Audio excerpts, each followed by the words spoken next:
We are able to pass over to our casters now as well. Give them some airtime because you know they can do great things with it. It's going to be Henry G and Sadakist manning the desk. Usually I don't do a great job with it, but I try. You try your hardest, and that's all we can ever expect. How was your weekend? It was good. Went to Stockholm and was filming some content, got some documentaries done, some upcoming Swedish stars and all that sort of stuff, so look out for that. What did you get up to? Plotting to kill UPS and playing Final Fantasy VII for 36 hours without moving. Ordered Deliveroo to a window that was behind me, so I literally didn't even have to get up. Just Reached through the window. The guy actually started knocking on the window. He got used to where I was. Reaching through the window, grabbing the food, plastic fork, and just kept playing Final Fantasy VII. That's a pretty nice I don't think weekend. I moved unless I had to sleep. Perfect. Well, that's a pretty gamer weekend if I've ever heard of one. So it's going to be another game we get into. Back to Counter-Strike, back to your basics. So G2 versus Flipsid, Matthew. Nuke as well, a map we like to discuss a lot. We've actually been casting a lot more recently. G2, one of the teams that seems to be adopting it more than others, I would say, in terms of we have seen they've got some tactical depth on this. Flipside, I can't really comment on. I can't think of a moment I've cast them on Nuke. Have you done any of it so far? No, I haven't. In fact, I don't think I've casted Flipside very much at all, aside from maybe 1 or 2 games since they've made it to the legendary status. So that's pretty impressive. I mean, it's interesting how, you know, with the E-League happening after the major, there was a bit of a break, obviously the 2-week break. It's crazy how some of these teams have just kind of like slipped off the radar and we haven't really seen as much of them. Yeah, well, I'm interested to see. This is the first time I've cast them since the major, at least, and we'll see whether they can step up. A lot of teams have a lot of rust issues coming from that break, and I don't know. I don't really feel like the same thing will coming from Flipside. The good thing about Nuke is as well, I feel like it's not a map you can just run on the defaults. Right? I know Flipside are a very regimented team. They definitely have Blade telling them exactly what to do. He has to go in with a set game plan. So I think Nuke, this is probably a great map for them going forward. They could have a really dominant T side. I wouldn't be surprised if they actually end up getting like 5 or 6 rounds. With the current meta, it seems like CT size is still completely overwhelming in terms of the rounds they're picking up. That's not going to stay that way forever. No, of course, that's something I really want to actually do a video on. Is kind of just talk about the options available and what we've seen so far. And we're waiting for that one big team to step up, right? I feel like it'll be someone like SK, or maybe the new Fnatic, like adopting this map and just kind of really showing us what you can do with it, what's available, and how it should be played on the T side. At that point, when you have one team that goes really stick at one map, then everyone else starts copying them, and then we start to develop something that's actually interesting. That's why Inferno got to that point. It started off when it first came out as a really CT-sided map, but then all of a sudden, towards the end of its reign, we actually started seeing teams actually winning the T-halves pretty convincingly. That wouldn't just be a set game as well. It'd be actually quite a 50-50 experience. So that's how maps develop. It normally takes about a year for us to see exactly what is available and what teams can bring to the table. And that's going to be a really interesting time. At the moment, it's still pretty much the same as the previous iteration league. No one's really impressed me in terms of something really crazy in terms of innovation. But we know G2 have that pistol round we liked. You remember on the T side, where they had Shoxy on the roofs, and he actually smokes towards heaven at the start of the round, flashes in towards upper as well. That was to divert a lot of attention away from the CTs, just to make them drop any utility they had on the upper side, maybe reposition, pull someone away from ramp, and they actually just go strong arms towards ramp at that point, trade one frag of the players remaining there, and going up towards the ladder and towards heaven, and actually having that as a shield to get up there as well. I thought that was a really simple but effective strategy to get himself in the upper bomb site. That was one of the new tactics I haven't seen before on Nuke, so that was quite cool to see them actually working out that kind of stuff. Yeah, the unfortunate part was that it was so telegraphed that as soon as they did it once on the pistol round, the second time they tried it, the other team was like, all right, we'll just move away from this and watch the smoke. What was quite cool with that as well, they didn't just do it on the pistol, they chucked it into a few gun rounds as well. But the thing is, like I said, that's the kind of tactic you want to be saving for a big tournament, right? A big like a LAN semi-final. I thought that was like, it was so unique in that way. Like, you're absolutely right. The problem with that one is it's very telegraphed. But I guess at that stage, when people start assuming that's what you're going to do, well, you need to start mixing it up. You start doing the opposite. You do the same smoke, the flashbang, without use that flashbang to actually go in the upper side this time. And that's when you actually start playing the mind games of these teams. And that's how you become a very strong in-game leader, when you know those teams are going to be reading your tendencies and you can adapt in that sense. So that's another an option. Yeah, and I'm gonna further that as well, and say simply that you know, that's how a meta and defaults are established. You talk about the skylights in both this map on Train. They were originally intended to do one set thing, but it's masking that thing so that you can start to create that kind of a shift in the play. This is something I thought NIP did very well on this map. Obviously, they're one of the teams that like to fall into the idea of doing the same smokes every single round, right? And shooting out those windows that you mentioned. The idea of those smokes every round, normally you are going to send 2 or 3 players down towards Secret, and that's great, and it takes away a lot of the vision for the CT. They have to react naturally. But as soon as you do that a few times, they were actually sending Exist there by himself after a while, and actually allowing him to go down lower by himself. The rest of the team, they're ready to go towards upper. So that's when you've baited someone out the upper side, potentially got themselves towards lower, or just maybe in the vents, and you've got yourself a man advantage the upper side. So it's just having that awareness that doing the same thing every round is definitely beneficial to a Counter-Strike team as a whole. It keeps the CTs guessing. And we'll see, like I said, the windows, just to break that down as well.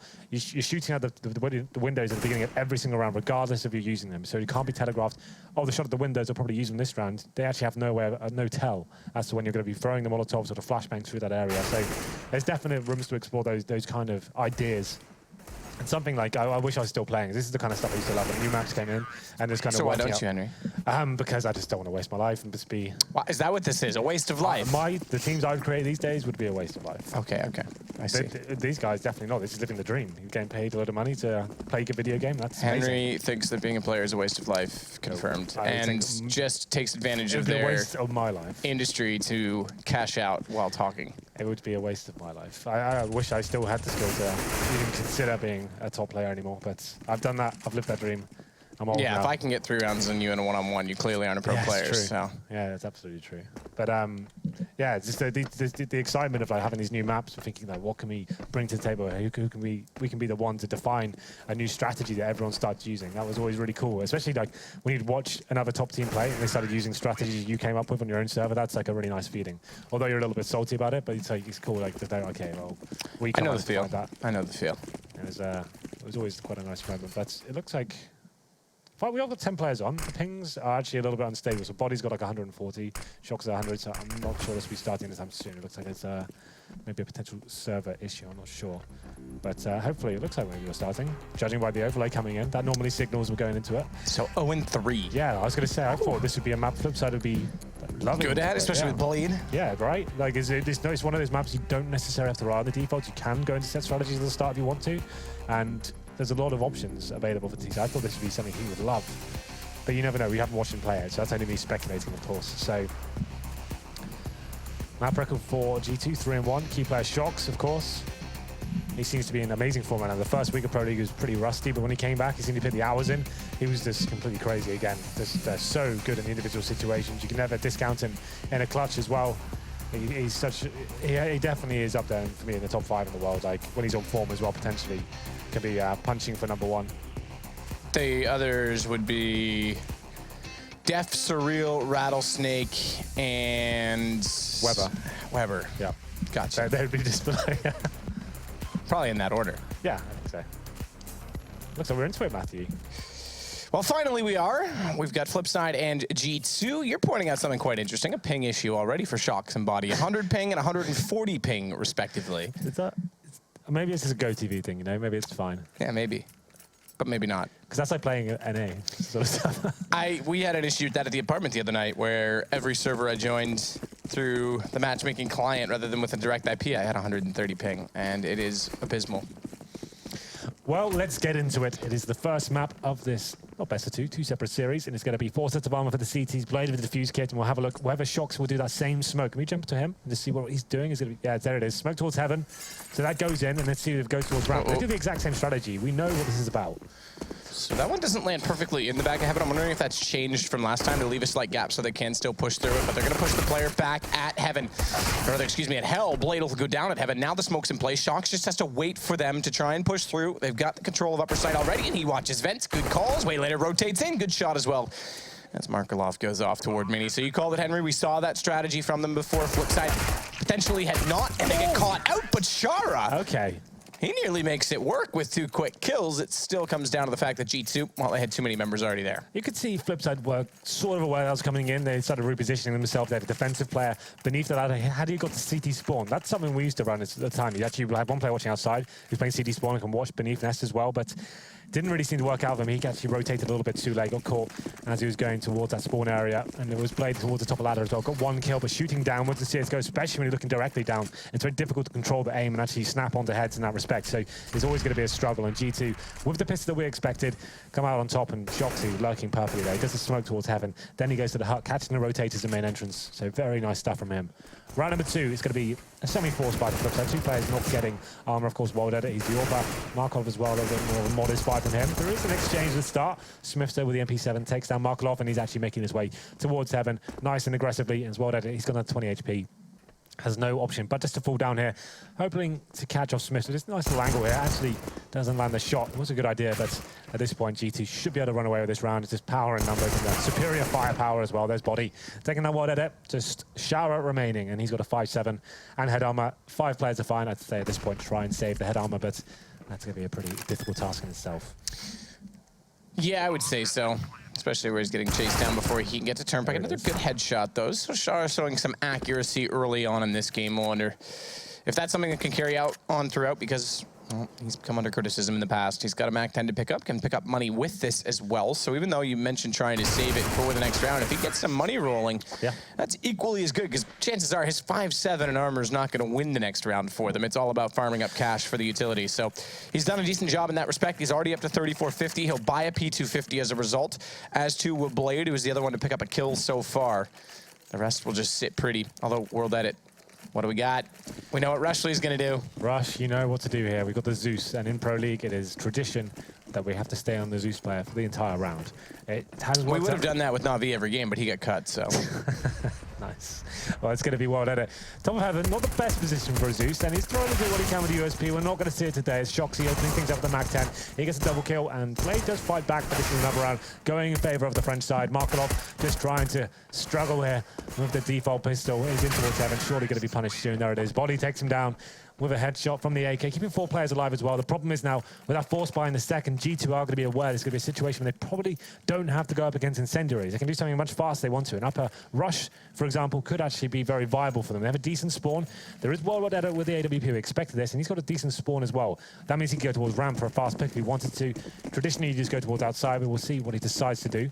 Looks like it could be something a bit different. He is going to go towards ramp. He lets Shari get ahead of him, though. I wonder if he wants to get flashed. Okay, he's just smoking him in. So that's the idea. It gives the player who's anchoring ramp, he has the option to use his smoke when he needs to, when he feels pressured. So you can just delay the rush at the start of the round. We have got Smiths on the AWP as well on the T side. So default stuff from G2 so far. Nothing flashy or fast like I would have expected on this kind of gun round, but let's see what they can do here to try and work the first pick. Smith's with his AWP already over top of the boxes. Smoke dissipating. He'll be able to watch toward the top of the secret stairwell. No one playing that position. We haven't seen that as much in the new version of Nuke, to be fair.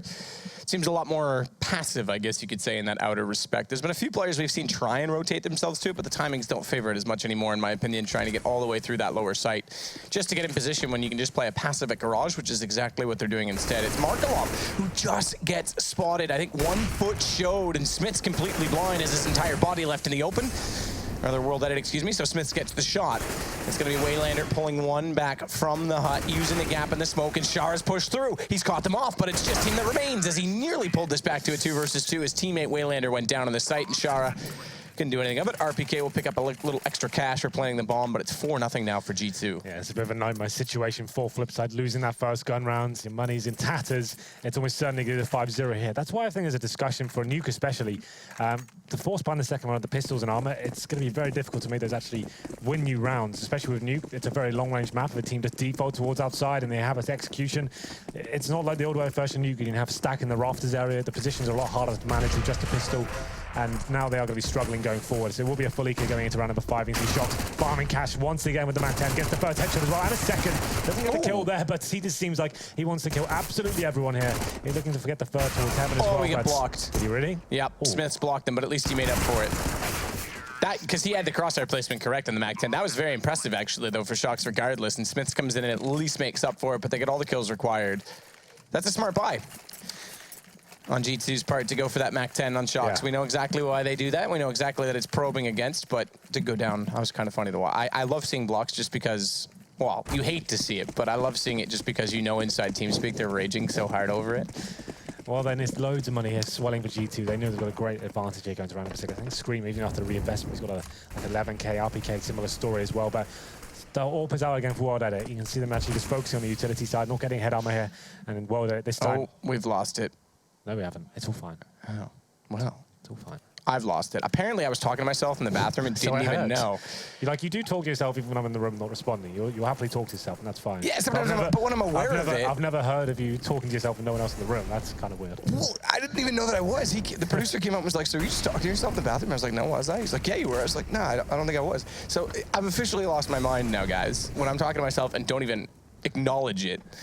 Smith's going to try for the same pick again. It's Markelov this time waiting. We've got a secondary player in heaven. That's going to be World Edit with the AWP. He's not susceptible to the flash as much from that angle. As sets around the corner, they go, but it's Mini that they'll find Blade instead. So walking in through main, Markelov has to make up for this. Does get one with the M4. Try and swing out past the big crate. Use the gap inside of it. But Waylander, Raptors, he finds one on the way through. A second potentially and finds it. Body down at Squeaky. Smoke there, but no one inside to plant. It's just Shocks that remains, and he might even get that far.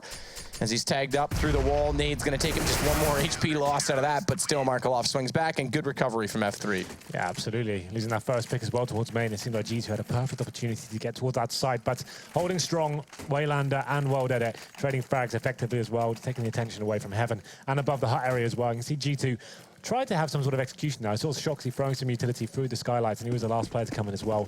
Unfortunately, M4 actually was superior in that situation. It seemed like he wasn't detected above the hut area. So finding their first round, and they actually managed to keep a decent amount of players alive as well. But still, the reset is a definite possibility going forward.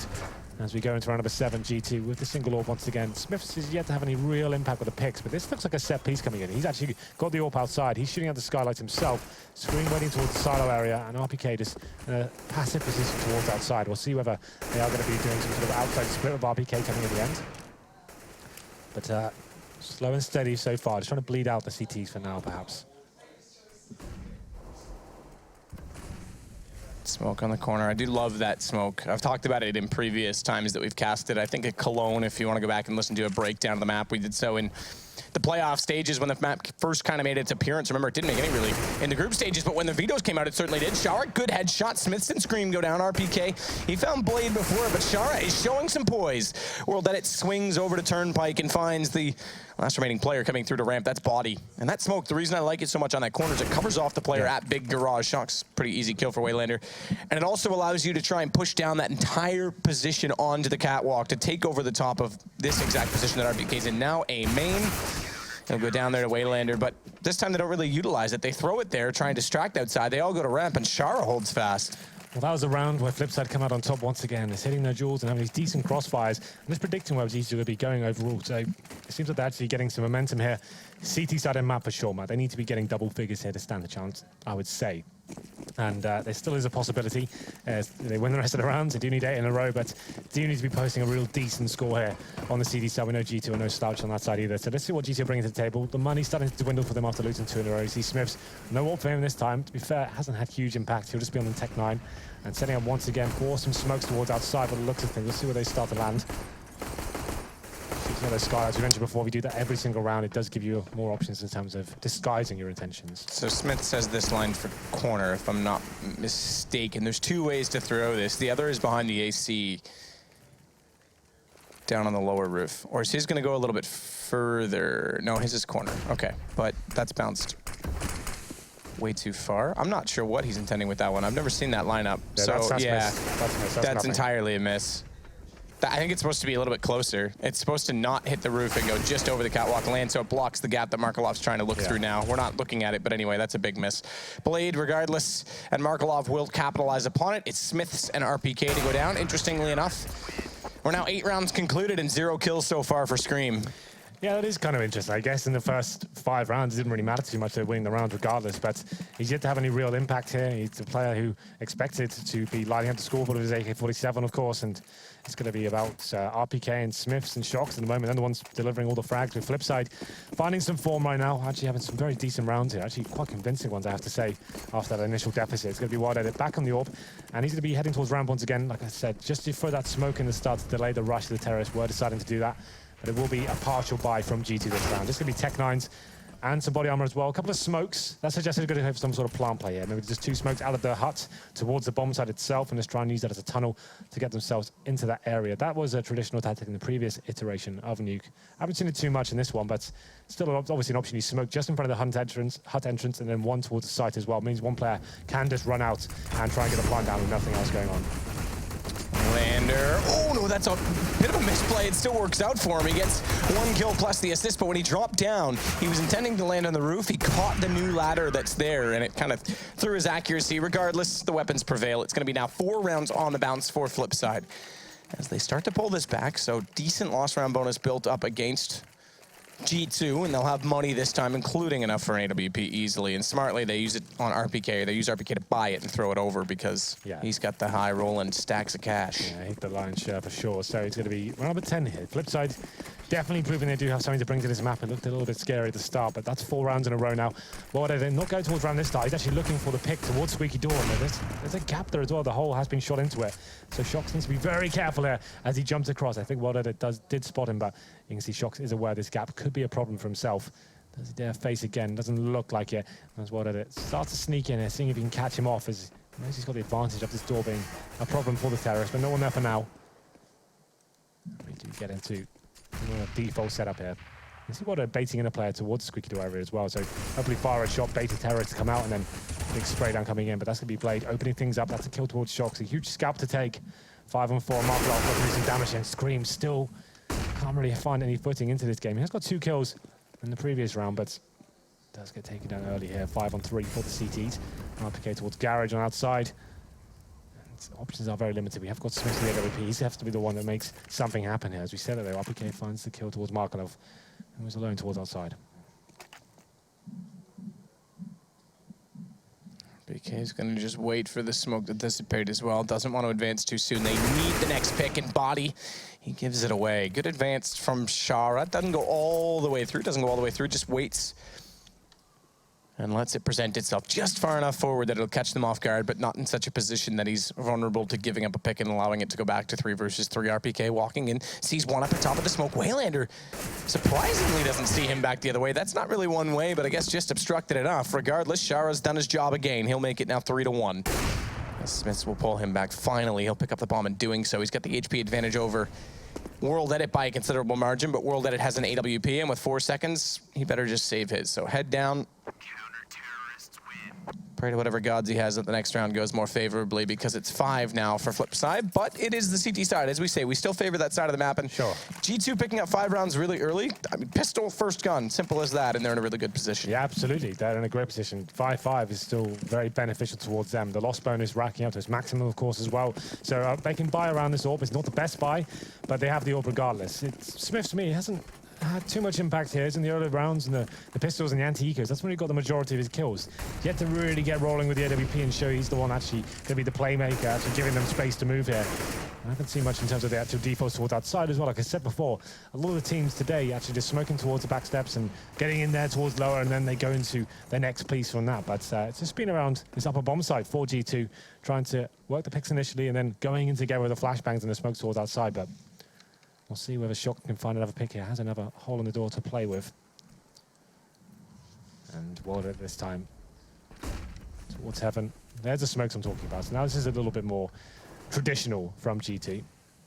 I'm going to be sending RPK and Smith there. There's a couple of gaps there. They're not the deepest smokes. So crossing towards Secret could be a problem. As well, it can see over the top of them, but they do manage to use a flashbang effectively and deny him any chance of picking up that first pick. So Smiths and RPK. This is more standard stuff now. Get players towards Secret, flush these areas out, work out if there's any CT presence. Then you can start to gauge what the best move is from this point. But towards ramp, Shara in a great position to lock down 2 if they do face at the same time. Well, they've isolated Shara. This time he does not prevail. It's an AWP World Edit, close quarters, hits 1, swings for more, gets the second as well, but now it's up close and Scream. I like the knife choice. Why not? What else are you going to do? Yeah, the thing is, like, he knows he's not going to kill him, but if you can get a stab in, that does like half damage, you know, that's something. He knew he was dead, so That was caught. He just would have lunge knifed them, and it would have been game on. But RPK will pull back Blade. It's Markelov again, though, to rotate over and find RPK. It's down to just Smiths once more. This is all due to World Edit hitting lovely shots to start it off after losing Shara, but he's surrounded. Smiths caught out and eventually taken down. Waylander finding the kill. 5 seconds left on the clock regardless, so even if he picked up the bomb, it's not like he had the time to plant it. And they're bleeding out the clock quite well, Flipside, now as they get their 6th in a row. Yeah, that's actually pretty impressive. World Edit just picking up the round where his teammate dropped off. I thought that there was going to be a big spray down from Waylander there towards the ramp, and that position's normally good for 1 frag or 2, but G2, even without the flashbangs, do manage to take him down, but get denied their entrance to that lower site. Obviously, such a powerful area for the terrorists to get. If the bomb goes down in this version of the map as well, it's very, very hard to retake indeed, but good awareness from World Edit. He seems to be absolutely everywhere for them right now. Another partial buy for G2.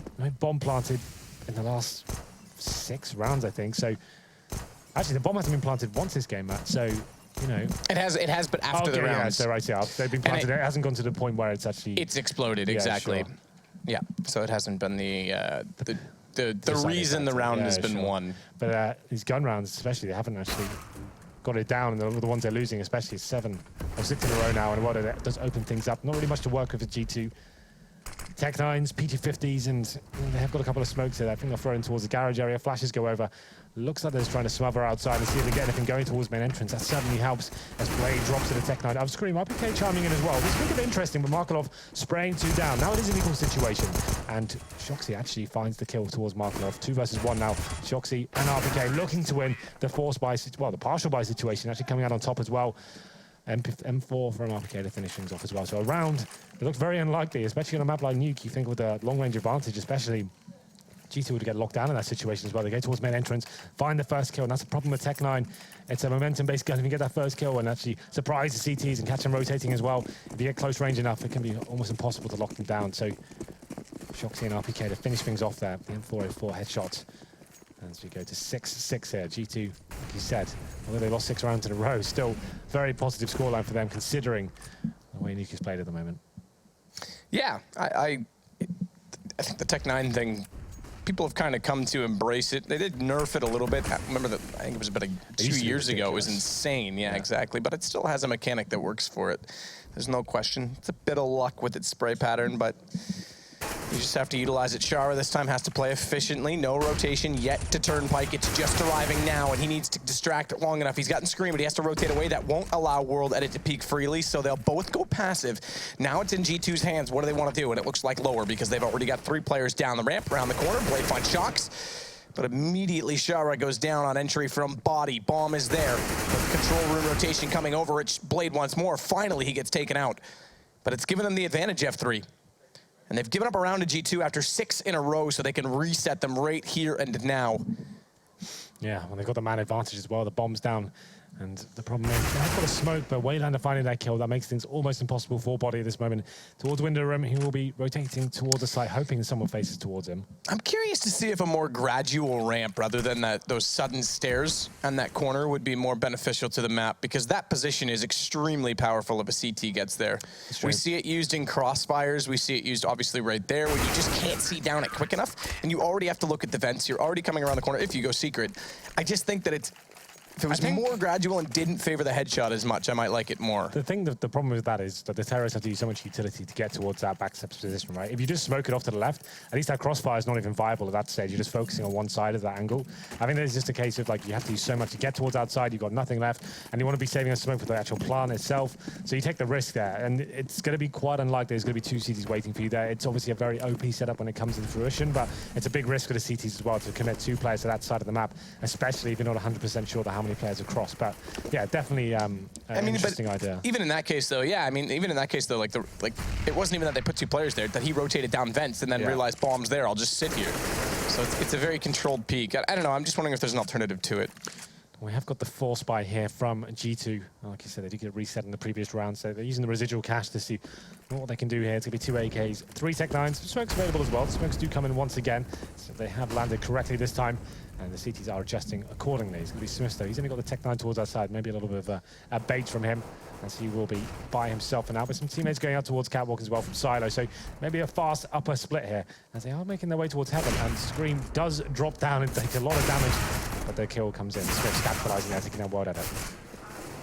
Markelov inside of the main position right now, has to find the AWP, and look at this, suddenly it's turned down to the one-on-one because immediately Scream comes out, gets the AWP shot, but Shara's brought this back against RPK. Bomb thankfully dropped down, is easily picked up by Scream. He knows Shara's in the upper site as he got the kill toward Heaven. So Scream, he'll start to rotate around, and he could actually go all the way through, well, he's gonna drop. I was gonna say, he could go all the way through Radio and start to play mind games with the time against Shara, but Shara's not rotated off this upper site yet, so this is actually going to be the better call.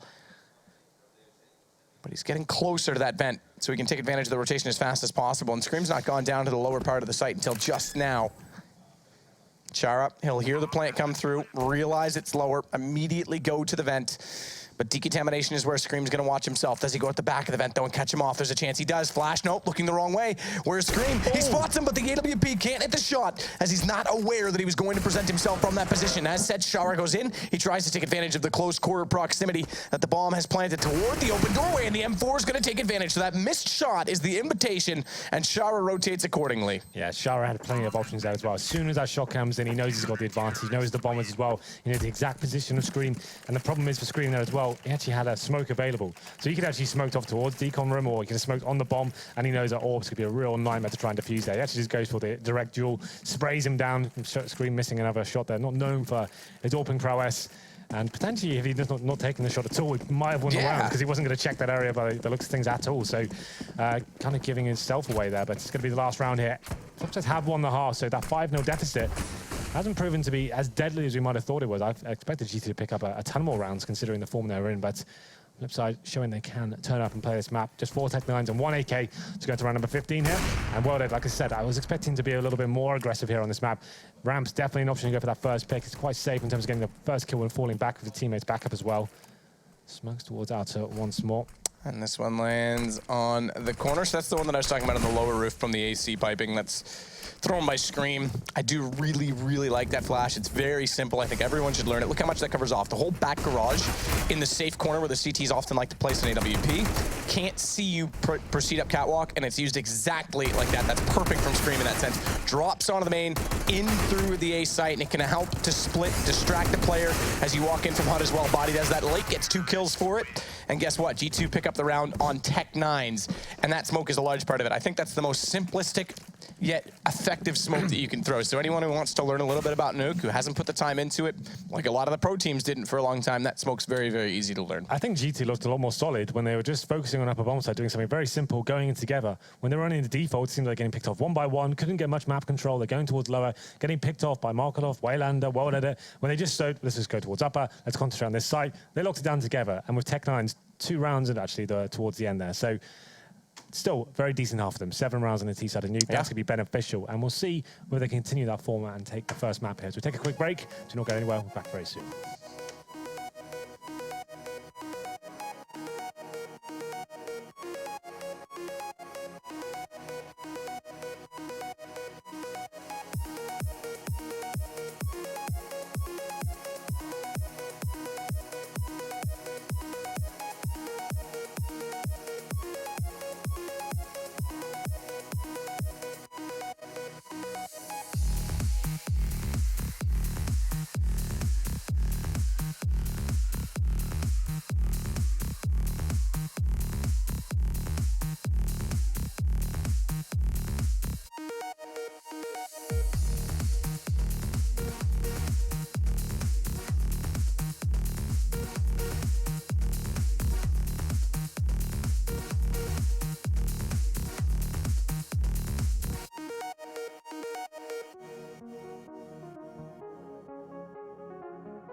Welcome back, everybody. We will start halftime number 2. Remember, 2 best of 1s this evening, starting out on Nuke. 0-3 is the map score for Flipside on this map thus far. And you know what? It may go 0-4. 7 rounds T-side for G2. It was 5 off the start, so first pistol round and first gun round made it a little bit easier, no less, but it's a hard job to try and recover from that without doing the same on the terrorist side. Yeah, it's still possible for either side here. I think Flipside have the similar sort of momentum. There's no way where they can't. There's no reason why they can't just get the pistol in the first gun round as well. But if you were to look at it in terms of the percentage chances, G2 have got a huge advantage. Like 7 rounds on the Nuke side, on the Nuke T side is pretty godly, and we'll see whether they actually manage to continue their form. And Nuke is a map, especially on the CT side, they seem very strong on, and I wouldn't be surprised if they did pick up the CT pistol here. We saw some innovation though from G2. We discussed it, we knew it was coming. It still worked out for them. I'm wondering what Flipside. This is the side I wanted to see them on. The CT side, sure, most teams can play it. It's not necessarily the deciding factor. We've seen plenty of teams have strong CT sides. It's the T side. That's when you start to have troubles. That's when you need to start developing these innovations, and we'll see what they bring to the table here. So far, 3 sets of armor, and Blade, he's got the smoke grenade and flashbang. Wilder yet to buy, so we'll see what he brings to the table. I assume he'll bring some utility. Actually not. So this could be another very simple strategy. This could be almost a mirror of what GT do. This is the exact same buy they go with. It's 1 smoke, 1 flashbang in the hands of Shock. So the rest of his teammates go towards ramp. I'd be surprised if it's the same thing, but you never know. We never know, Matt. I would doubt it, but... Let's do it. Same thing, why not? Oh yeah, that was clever. I like it. Let's do it. Whose voice is that? Don't know. Yours? It's not going to be the same. My voice does not sound like that. My voice is bass. Because you're all about that bass. No treble. Oh, we'll let it. He's all about that trouble because he's not hitting a shot over toward ramp. 3 players stacked up from G2, so guess what? Even if they wanted to do the same thing, G2's entirely denying it by having that presence. They're going to get aggressive as well. Smiths, he's already got 1, needs to find another. Does so, and Body follows it up. They're stuck inside the squeaky room. Shara, he's the last alive, 1 versus 2. However, they're isolated. Body's going to get it. Bomb was always down inside of the lobby as well. That's one of my favorite Nuke strategies on the CT pistol. You get there, nice and aggressive. It's a bit audacious. It can be detrimental if the team goes towards outside, but you push 3 towards ramp. The objective, you don't necessarily have to go absolutely nuts. You're just looking for that first kill as a unit and trading and getting the man advantage. You keep going until you get that advantage and you fall back. G2 just capitalizing there. They come in on top, and you can see Flipside weren't really ready for it, get themselves stuck towards the squeaky room as well, and Smiths gets the first kill, and then his teammates just come and just knock them all down after it. So Flipside, whatever they had in mind, there's not a possibility. And that's a really nice way to shut down a strategic team. We discussed this on the desk earlier, especially on these sort of maps where set pieces are often used. It's actually very beneficial to go and find that first pick and just disrupt anything they were planning on doing. So nice stuff from G2. They do take the pistol here and tie things up, and Scream, he's starting to find some form now. He's back. Headshot towards Wilder. He's back. He never went anywhere, but he's back anyway. Oh, that's just unfortunate. He thinks he's being so clever, Shocks. He gets behind the smoke to avoid the player in the window, but guess what? Exposed to Squeaky. And Waylander walks in, takes his head off. They now go lower, split this up. Body spots 1 inside of the vents, but has to watch the door to his right because as he's occupied trying to take Shara down, who dances well enough to win a date at the prom, he gets taken out by Waylander. His body was so distracted. So it's going to have to be impressive to hold this bomb off, no less, but they've done well to get it planted. They'll get more money for themselves as we go to 8-8. G2, though, as we said, picking up 2 pistols now in this game, should be able to wrap this up. Should, all things considered. Should, yeah, that's the opposite word. But Flipside do get the bomb down. There will be the full EQ going into the next one, but we'll see what they can do with this. We're going to have a plan down to next. That's definitely beneficial to the first gun round, but that kind of balances things out now. They will have cash available going into this one, but like I said, it's very unlikely. They'll probably get some P250s to try and force the bomb down towards the vent or maybe fast ramp. There's no real reason to invest too much into this round. It's a chance for GT now to keep 5 players alive, start swelling their own bank account. They have taken the lead here, 9-8. And there's going to be 4 rifles and 1 UMP. The UMP in the hands of RPK. So Smiths presumably will begin the AWP, but for now, he'll just be on the rifle. They'll probably roll with that until he dies, and when they need to bring it out, need to adjust. RPK will get close and personal with this as well. Watch that ladder. It is tricky, actually, to try and play that drop strategy at the doorway now with that ladder there, because if you touch it, your aim goes wonky and haywire and worse than mine. But he's going to go in toward the door instead, takes the fight directly to them. He only gets one with that SMG. To do that. He's got the information, but Blade, he's dropped down and got an M4. Even better for him. However, there he is, greeted by Smiths. Yeah, it's good rotation from him. As soon as you hear and you're playing the ramp run position, as soon as you know the vent is a possibility, you need to be going denying that potential plant situation as well. And Smiths doesn't still deny the plant, but he does stop the threat towards that lower bomb site. Scream now coming in from upper. We said his aim starting to come into its own, but 3 versus 3 is still possible for the terrorist side as they do face, and that's another crisp headshot from Scream. 3 versus 2. This should be a round that Flipside can't hold off, but you never know. Shara in a decent position here to find the next kill. Or not. Not at all. Waylander, though, with this UMP picked up.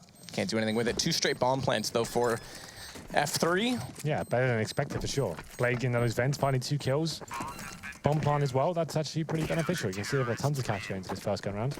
He got 7k on Markelov, well done it, 6-2, so they can get a full buy here. There's no holding back at all as we go into round number 4. And you can see Smiths, like I said, unless someone died, I didn't think I'd see the AWP this round, but they've dropped a couple of lives there. So he will be bringing out the AWP first round. I'll be interested to see where he decides to take it. What did it? Definitely a very deadly player in terms of when he's in good form, he can be great for Flipside and finding his opening picks. He's definitely an asset to the team in that respect. And Smiths, similar sort of mentality, but looks at things here. He's smoking his teammate, actually going to be boosting him up onto that OP position inside the ramp room. That means he can just leave him there by himself. But what at it? There it is towards the hut. Can't see if he can do anything with it, but Shox seems to be aware of the situation.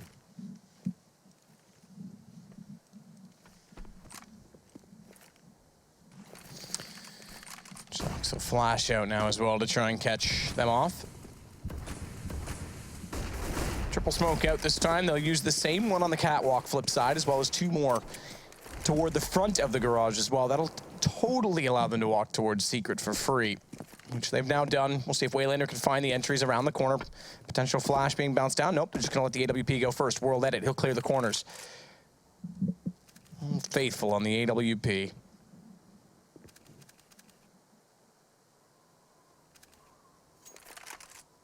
Checks it. There's this first set of stairs. That one's traditional. This is the angle, which we know no one's there, but this is the angle that can be hard to gauge now, as it is such a problematic headshot potential for the CT advantage, and it's nonetheless cleared out, and no one rotating over. RPK's now got the information. Okay, well, they find Markelov late, who is waiting for that information, but they got the information. No one's at ramp. Guess what? Or radio or lobby for that matter. Guess what? It's got to be lower. And they set up for it. Body already in position. Drops the bomb down. Smiths just has to hold the doorway. And it's going to be World Edit. He's got a shot, but not one to take down Smiths. It's going to be Waylander that gets the only kill so far for Flipside. And Shara, he's lurked late enough. Spots a gun barrel. He should be able to get one kill out of this. Not even. All right, does get it, but 23 HP, round over, I'm afraid. 6 seconds left. He's got to stay alive as well. That was actually really nice from G2. They're actually happy to sacrifice that outer area and say, okay, well, they're going to be delayed. They're not going to have to run straight towards lower. They're going to take their time. Oh, that's so risky. I don't know why he goes for that. He's got an AK already. Just stay where you are. Just to finish the point, G2, like, they're more than happy to let them have the outside area. Flipside, they're going to take some time to actually flash out lower. They can't just run straight to the bomb site there. G2 reacts quite nicely. They go towards the lobby. More or less in these tactics, the terrorists are always going to have a lurking player towards the lobby area as well. If they can find him, lock him down, they can then say, okay, it's definitely going to be a lower plan this side. Rotate the AWPs over, have that control from the ramp room as well. Flipside is lacking utility to actually smoke those positions off, and G2 coming out on top. It's 11-8, another eco for Flipside, and Scream once again. The 1 bullets coming thick and fast now. Round number 5, and it's going to be unarmored players against him as well. There's a revolver on that. It's back.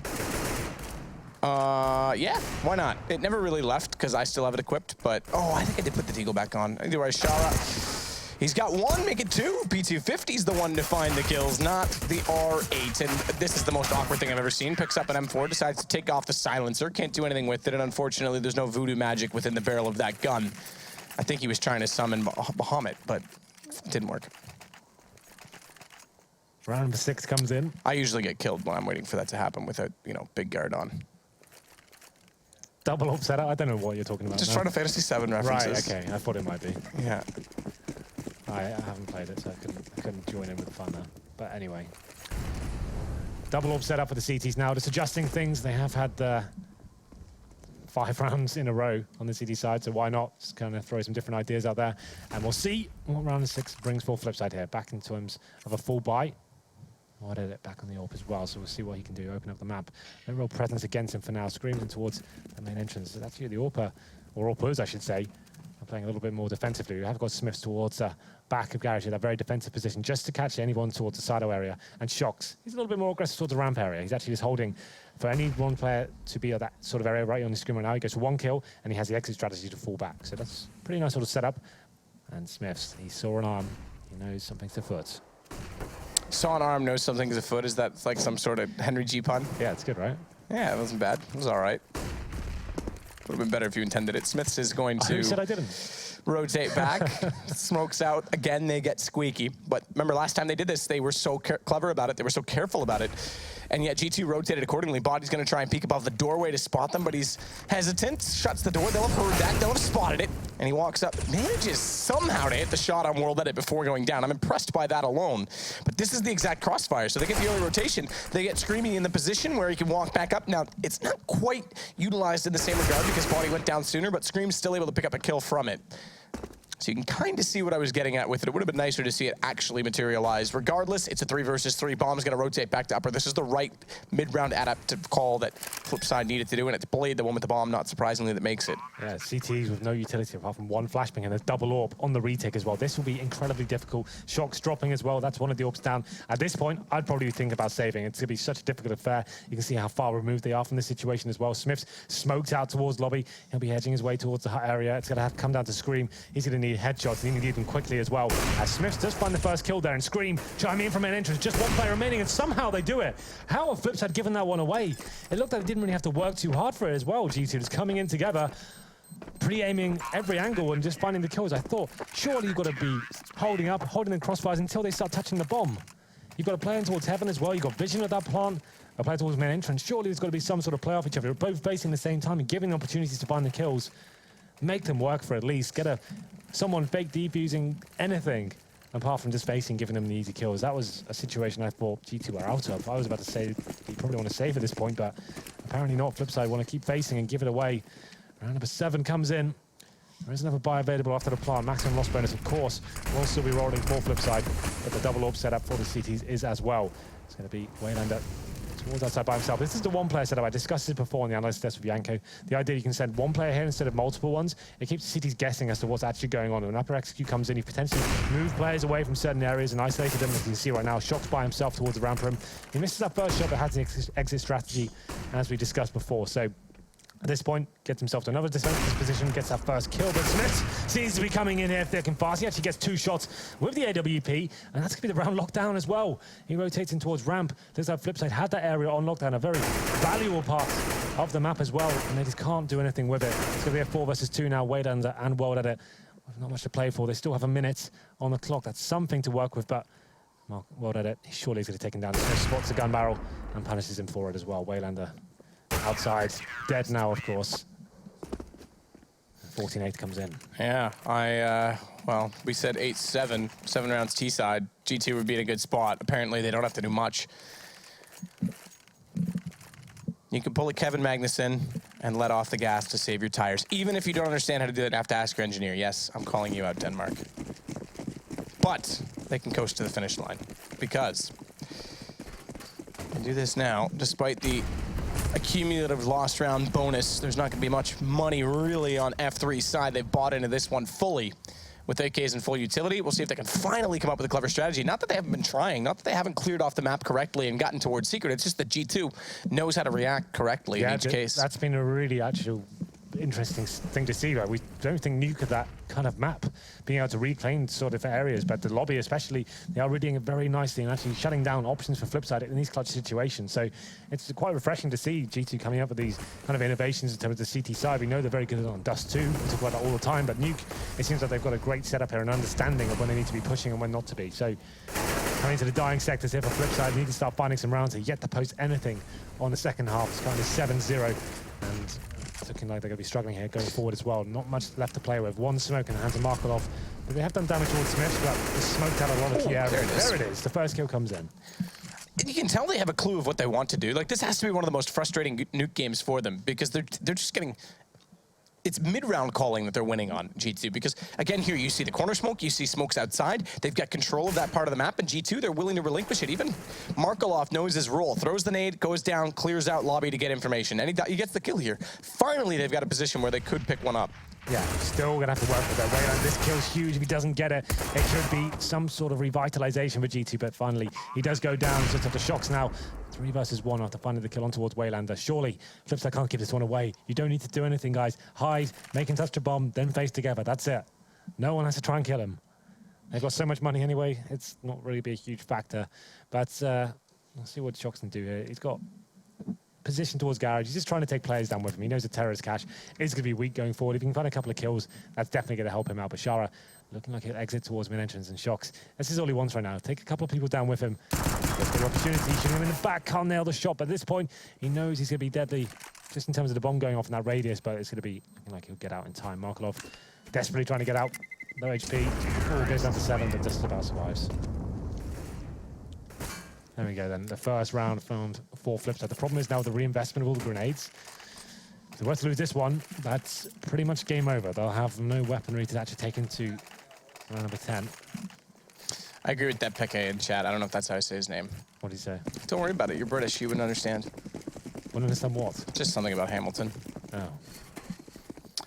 But Flipsid have survived that potential disaster, I said, where they'd have to force buy on round 15. They've managed to get up more guns. Again, they go for these AKs, and let's see if they go for the same execution. There's a little bit more, I guess, attention toward the lobby to start this off. Waylander will try and take over outside with the smokes now down. So same 3, but Markelov doesn't drop in quite as quickly. We saw the boost as well over toward the ramp. Now that'll also allow for, I believe, Smiths with the AWP to play more of a passive role and rotate sooner toward this B site. Smith's already down at the bottom of the ramp. He's going to try and wait for this, but F3 cleanly into control room. That could be a bit of a difference because they haven't gotten that far uncontested so far. Bomb planted, and they've got the crossfire covered. Scream. He's making it awkward tonight, isn't he?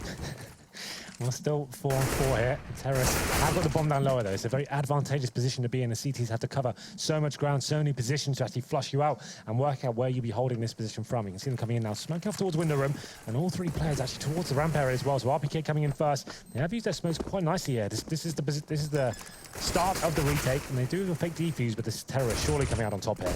Panicking though as they run through the smoke. They are kind of panicking indeed. And now the problem is that they've got to find their way back through that smoke to find the defuse. Waylander gets RPK. Okay, smoke's gone in time.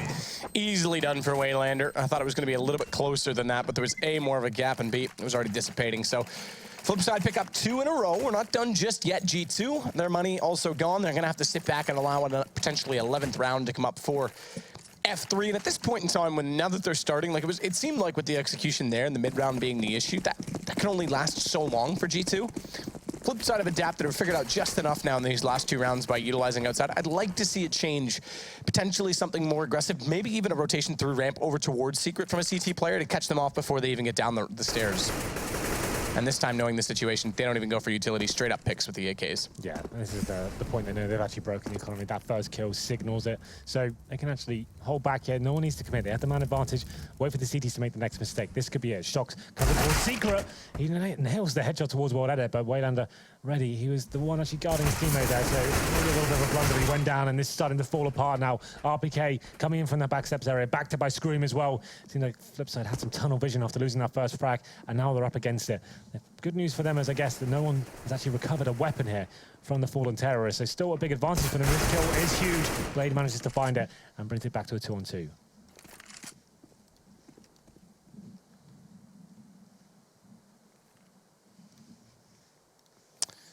Body, 1, 2, what is that? Okay. The Deagle's just absolutely lovely. I was gonna say he's in a position where he's pretty much gonna be outmanned here because they're setting up for the trade peak. Wasn't even building that up to be a play, and he just smokes them both. Let's get a slow-mo of that. I want to see it again. That was pretty beautiful. I liked it.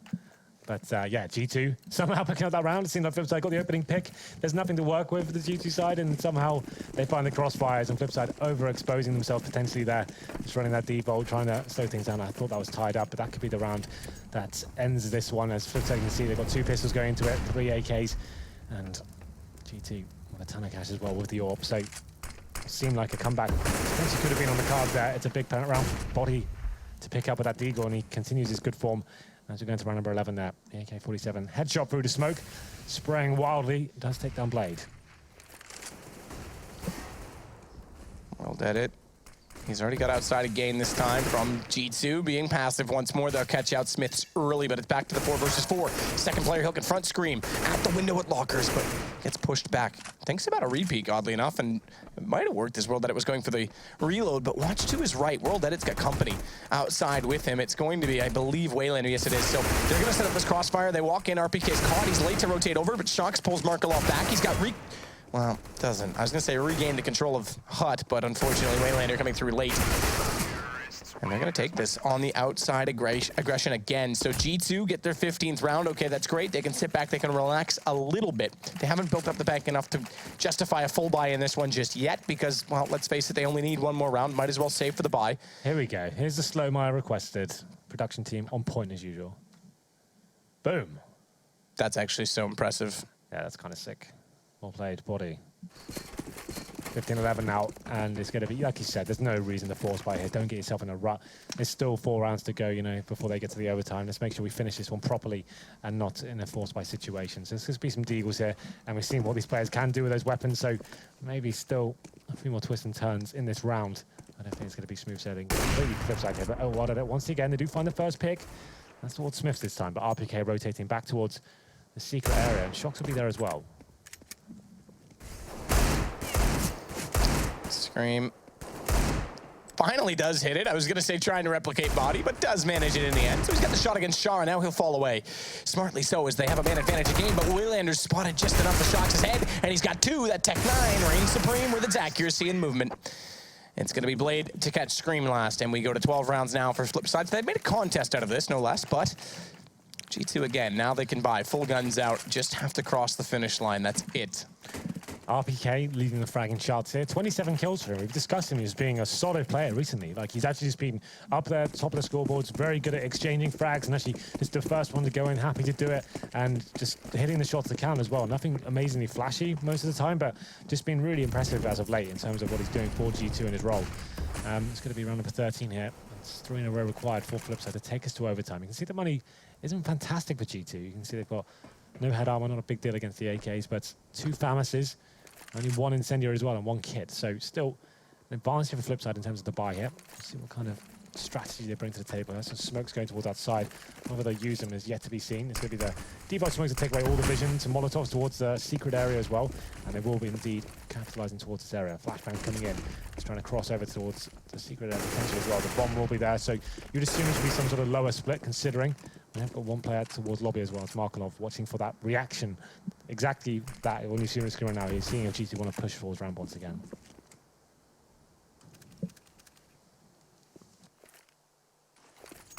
Markelov will flash once, twice, but not thrice, because let's face it, you can't do that in Counter-Strike. You're not allowed to buy 3 flashes.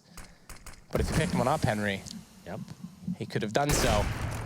Perhaps he should have, because Smiths walks back up. That's the opening pick. G2, is it enough to finally let them stabilize this as well? With 30 seconds, it definitely puts pressure, onto Flipside. But once more, they've taken outside, they've taken off secret. Shox doesn't spot the gun barrel. Shara, he's going to walk right into this. Oh, but nearly turns around and catches him off. Swox will switch to the AK. Quick drop takes Waylander as well. Blade may have found body, but he's got to find a lot more, and he does get at least 1. But Scream's traded it out. It's 1 versus 3. Bomb is planted in World Edit. He's at the control room, but the glass broken. Scream knows he's there. And guess what? It's over. G2, well, they'll pick up map number 1. The best of 1, keep in mind. So that's a point for them in the season. As Flipside come close, but now will fall to 0-4 with an overall record on this map. Yeah, you have to remember that both halves of this map is G2 picking up both pistols, getting those huge leads as well.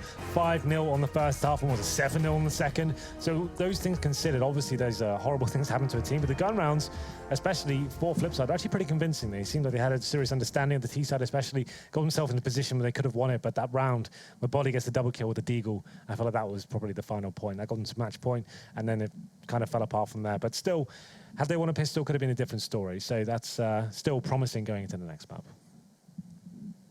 Well, with that said, there's the team we were waiting for. That's the end of it? Okay. Thanks, guys. Wow. Solid throw, Henry. I didn't think you knew he was throwing, but you were throwing, bro. All right. Well, welcome to the desk. A bit of a startling way to see us there. We were ready, at least, guys. We're always ready. Yeah, almost. for some analysis here. Let's break it on down. Again, there's been a theme. T sides have been fairly good for G2. Unfortunately, that's been in contrast to fairly poor CT sides. Let's talk about this first half and how G2 did definitely put up a very respectable total on T. I think it's, you know, when we see teams rack up a lot of rounds on the T side, more often than not, it's because they win the pistol round and probably either the first gun round or they lose the first gun round, but then win the following round and reset the CT's economy. And that's what happened for G2 here. They win the pistol, they win the first gun round as well. They're up to a 5-0 start. And from that point on, you would expect them to maybe do a bit more, but then they fall back to the let's go yard and let's go ramp. And CT's, it seems that all teams have figured that, how to counter that on the CT side. And in the end, a respectable first half, but in a best of one, winning both pistols is really going to mean a lot, especially on a map like Nuke.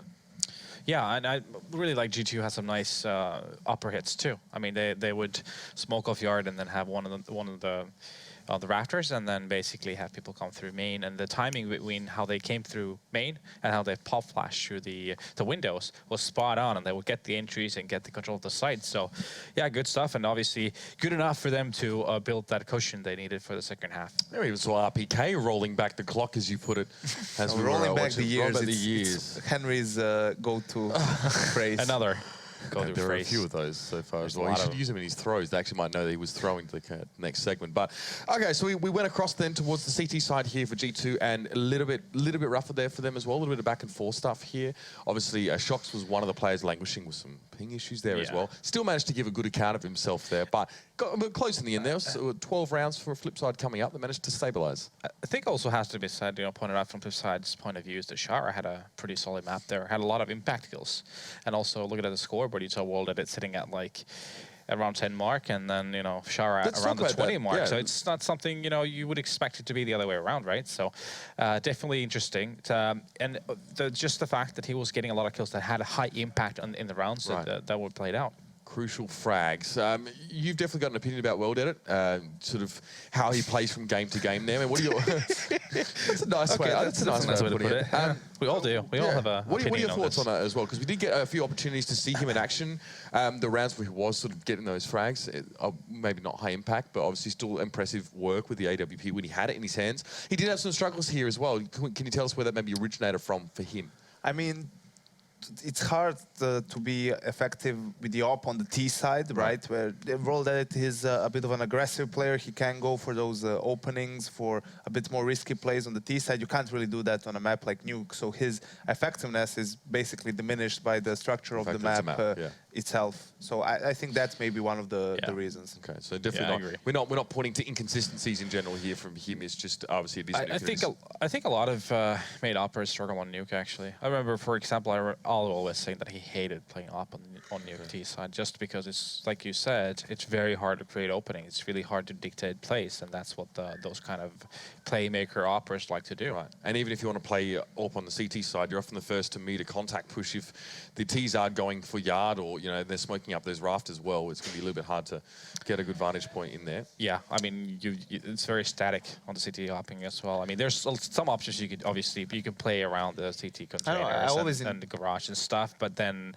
there's a lot of risk involved with that. I always enjoyed playing CT side op on Nuke, because I think it's a map where you don't really want to going down go memory lane now. for the double op. You want to go for the one op, but move him around, right? I feel that there's a lot of stuff you can do. Yes, you can be aggressive early on outside. You get an early kill, but then you can do things like rotate towards ramp, right? And watch it from hell and have a player hiding in the corner and go for different setups. Because the CTs are so slow in taking yard control and getting to a bomb site, you can move your opera around, and by the time they adjust, they won't expect you in a different position. So I feel that there's a number of positions you can alternate on the CT side with the AWP. Or play hot if you wanted to. We've seen that. JW was pretty good at that at one point. So you can.